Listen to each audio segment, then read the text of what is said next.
কলকাতাতে মুর্শিদাবাদে যেভাবে চারিদিকে আমাদের হিন্দুদের ওপর নিধন হচ্ছে, অত্যাচার হচ্ছে, আপনারা দেখতে পাচ্ছেন যে শুধু চারিদিকে শুধু হিন্দুদের ওপরেই অত্যাচার হচ্ছে। এই যে অত্যাচার বারংবার হচ্ছে, তার জন্য কিন্তু আমরা সমস্ত সনাতনীরা রাস্তায় নেমেছি। আজকে এখানে কি কি দাবি নিয়ে আসা হয়েছে?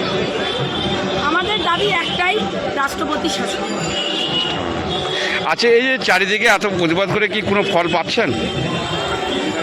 দেখুন, আমরা সব সময় যেন কোথাও না কোথাও পিছিয়ে যাচ্ছি সর্বক্ষেত্রে, সেটা শিক্ষার ক্ষেত্রে বলুন, সেটা সমাজ ব্যবস্থার মাধ্যমে বলুন, আমাদের সুরক্ষা বলতে কোনো কিছুই নয়।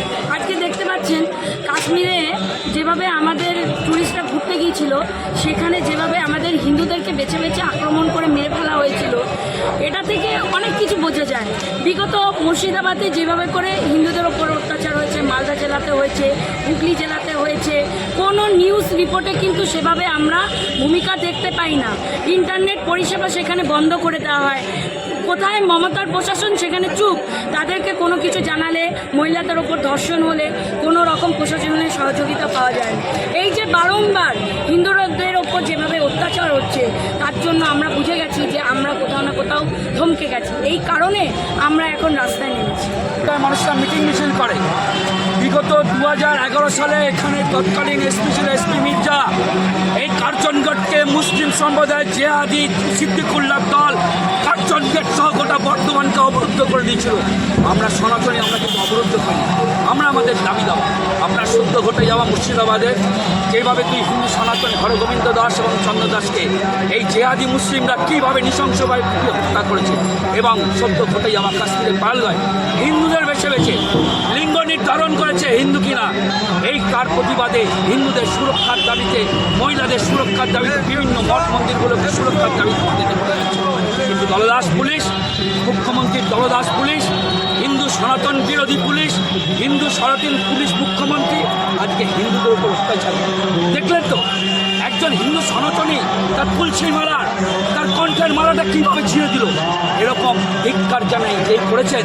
আমি পুলিশ প্রশাসনকে বলে ভিডিও ফুটেজ আছে এবং বিভিন্ন সব মিডিয়া যারা আছেন তাদের ফুটেজ দেখে, যে মহিলা ওখানে একজন পুলিশ মহিলা আধিকারিক ছিলেন, খুব খারাপ লাগলো। মহিলা দিয়ে ছেলেদেরকে ফিজিক্যালি অ্যাসল্ট করার চেষ্টা করছে। আমাদের একজন শুভেন্দু অধিকারী বিরোধী দলনেতা বলেছিলেন যে মহিলা পুলিশকে সামনে রেখে দিয়ে তৃণমূল কংগ্রেস এবং পুলিশ প্রশাসন একটা নতুন কৌশল অবলম্বন করেছে, আর সেই কৌশলের কিন্তু নমুনা কিন্তু আমি দেখলাম।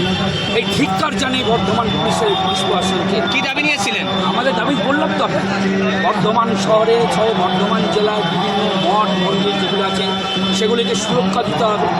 বাংলায় হিন্দুদের মহিলাদের নিরাপত্তা দিতে হবে। হিন্দু সনাতনীদের বিভিন্ন দাবি দাবার ছলে আজকে যেভাবে হিন্দুরা রাস্তাঘাট যেভাবে আক্রমিত হচ্ছে, তার প্রতিবাদে এবং একাধিক বিভিন্ন ইস্যু নিয়ে আমরা যে হিন্দু বিশ্ব হিন্দু পরিষদ এবং বজরং দলের পক্ষ থেকে এই আমাদের আদৌ কি কাজ হচ্ছে? সোশ্যাল মিডিয়া কি দেখছেন? ডেফিনেটলি কাজ তো হতেই হবে। আজকে হিন্দু ঘুমিয়ে আছে। আপনাদের বিভিন্ন নিউজ পোর্টালের মাধ্যমে বলতে চাই যে আজকে মানুষ যারা ঘুমিয়ে আছে হিন্দু সনাতনী, আর ঘুমানোর সময় নেই। দরজার সামনে আপনার বিপদ আসন্ন। আগামী দিন আপনার ঘর থেকে মহিলা বাচ্চাকে টেনে নিয়ে চলে যাবে। আর যে হিন্দু তুমি ঘুমিয়ে আছো, ভাবছে হিন্দুরা মিলে আন্দোলন করছে, তোমার ঘরেও কিন্তু আগুন জ্বলবে। প্রস্তুত তুমি হও। আমরা তো জীবন দিতে প্রস্তুত। আমরা জানি আমাদের মৃত্যু যে কোনো দিন হতে পারে, অনিবার্য।